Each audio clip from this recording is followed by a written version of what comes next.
The short film you're about to see is the unique occasion of a helicopter airlifting a Polish MiG-15 fighter aircraft.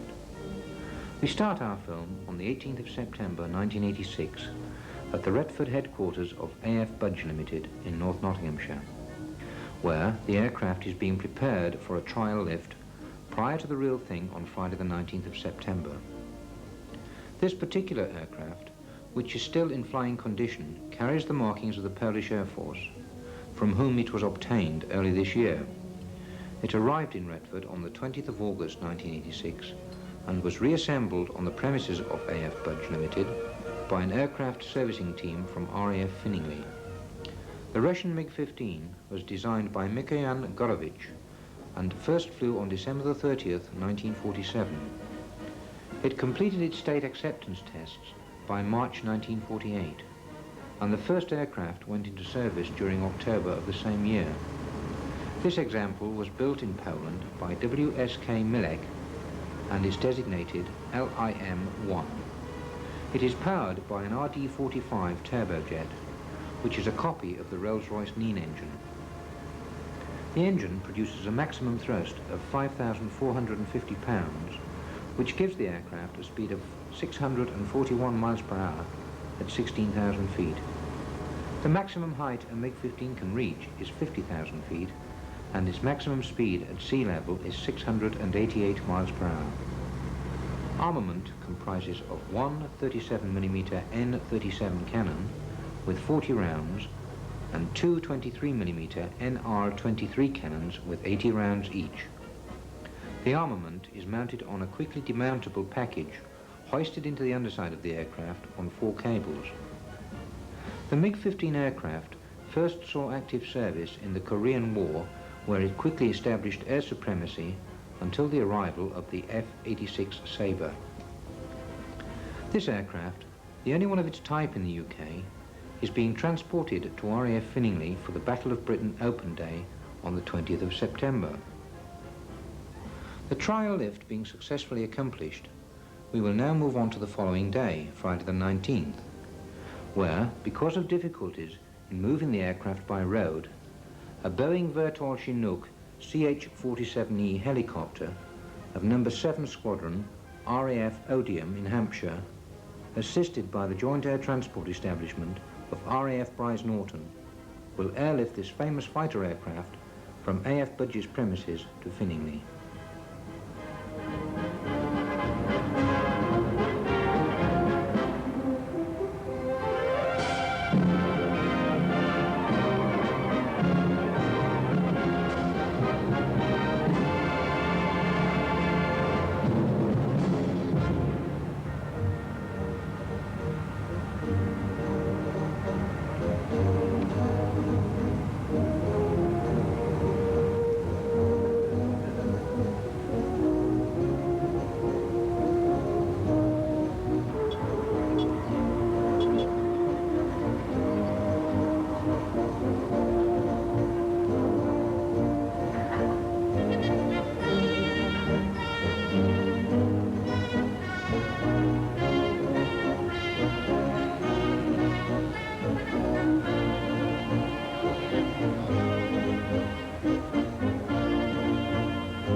like it.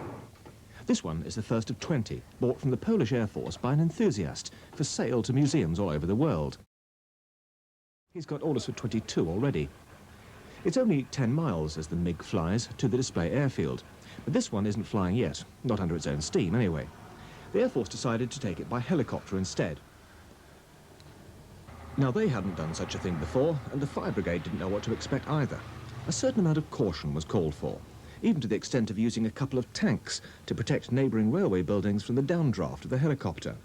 Shifting a 5-ton vintage jet fighter is not without its problems. The main problems will be spinning of the actual airframe, but they hope, with past experience in aircraft of this type, small aircraft in this type, that it'll just crab along at an angle of about 60 degrees. You hope? They hope, yes. It's never been done before, so it's the first attempt, obviously. They'll try their best. Bit of a nervous moment for you when it comes over? No, not when it comes over, when it actually takes off and the thing stays underneath. I mean, that'll be the nervous time.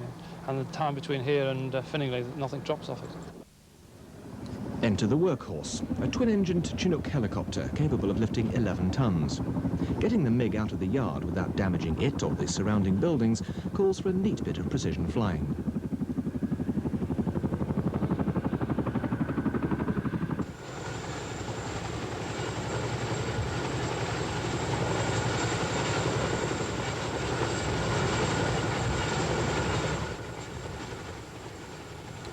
The cable is 70 feet long and extremely strong.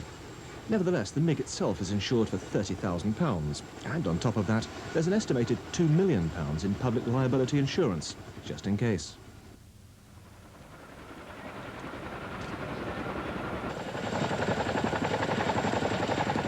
Mission accomplished, and everyone begins to breathe again. The only snag was when the MiG, freed from its sling, was caught in the 90-mile-an-hour downdraft from the rotors. For a moment it looked as though it was keen to be airborne again. The MiG will in fact fly again soon. All that's needed is a certificate of airworthiness and someone who can translate the pilot's handbook. Not surprisingly, it's in Polish.